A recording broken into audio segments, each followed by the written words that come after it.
Avec nous en plateau, le ministre de l'économie Emmanuel Macron. Merci d'être avec nous. Bonsoir. Bonsoir. On vient de voir les notaires. On va parler ce soir des professions réglementées. C'est votre dossier que vous êtes en train de travailler depuis des mois et des mois. On va avoir des solutions ce soir et on va commencer ce premier chapitre avec les notaires.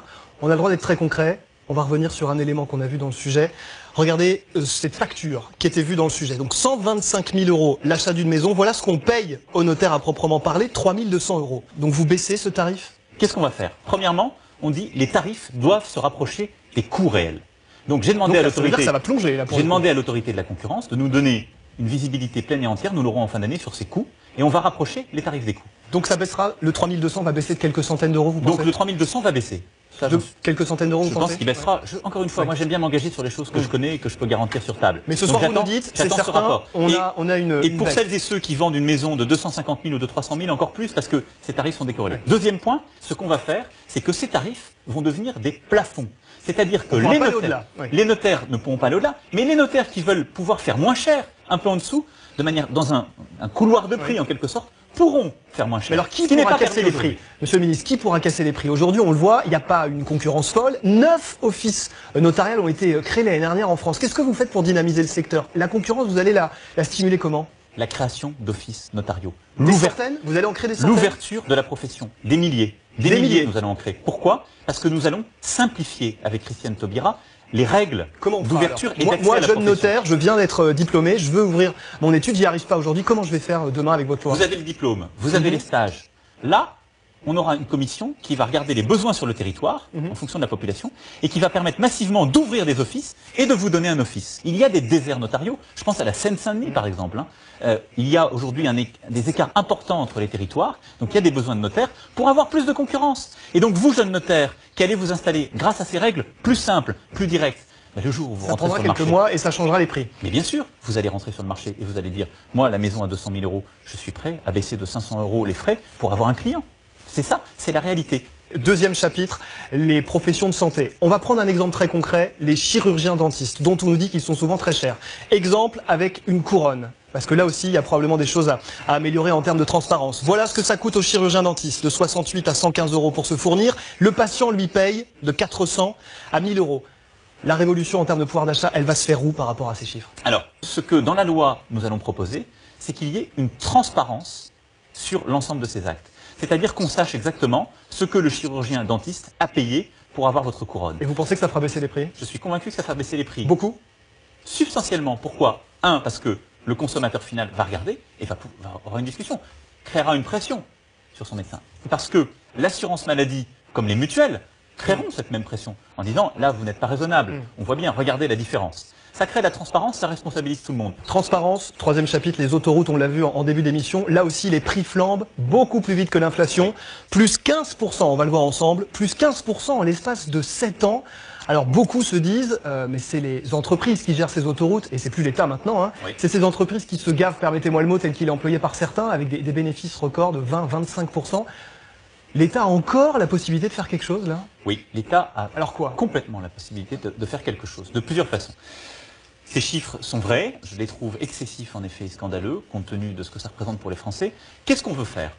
Deux choses. La première, on va mettre beaucoup plus de pression sur ces sociétés d'autoroutes. Et ça, c'est des mots? Non, c'est pas des mots. On crée une autorité de régulation. Donc un gendarme que vous allez créer, qui n'existe pas aujourd'hui? Alors, qui existe sur d'autres parties du transport dont on va étendre les compétences et qui regardera chaque année la formule de prix, la formule tarifaire, et qu'on va rebaser. Il y a deux façons de mettre la pression sur les sociétés d'autoroutes. C'est de leur dire, soit vous baissez les prix, soit vous faites plus de travaux, plus d'investissements, vous faites marcher l'économie, parce que c'est aussi ce qu'on cherche à faire, il y a le pouvoir d'achat, il y a l'activité. Donc on va être aussi très exigeant sur les paquets travaux qu'on va leur demander pour avoir plus d'activité pour les entreprises de BTP. Et là, il faut être très précis, souvent, plusieurs de ces sociétés d'autoroutes font elles-mêmes les travaux.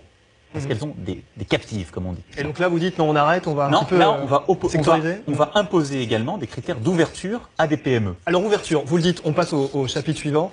Là, forcément, vous nous tracez la ligne, en quelque sorte, d'ouverture du travail le dimanche. Qu'est-ce qu'on fait? On ne comprend plus rien. On a 500 zones aujourd'hui où il est possible de travailler le dimanche. La législation, on a au moins 3 couches successives qui concernent des personnes très différentes. Bref, c'est le magma. Qu'est-ce qui va changer? On simplifie, on compense, on crée de l'activité. Alors, qui aura le droit de travailler et où? Alors, l'initiative, dans la France entière, elle doit être aux élus. Ce sont les élus. Donc ils auront le pouvoir maintenant. Les maires, les présidents d'intercommunalité, ils proposeront. Combien de dimanches on pourra travailler? Je fais étape par étape. Alors, dans toutes les villes, la volonté de mon projet de loi, c'est de conduire les maires à pouvoir prendre 12 dimanches par an. Il faut créer de l'activité, il faut répondre à un besoin social, à une demande, mais en même temps, il ne faut pas banaliser le dimanche. Le dimanche, c'est un temps de vie important pour la famille, c'est un temps de vie important pour les associations. Ça, je le respecte beaucoup. Donc un peu mi-figue, mi-raisin, et on va pas trancher. Ça fait des années et des années que les précédents gouvernements disent qu'on va faire et on ne fait pas. C'est pas vrai. Il y a la France des villes, il y a la France des champs, il y a différents besoins, il y a différents comportements sociaux. Donc là, initiative du maire, du président d'intercommunalité, il propose un dossier et on peut ouvrir.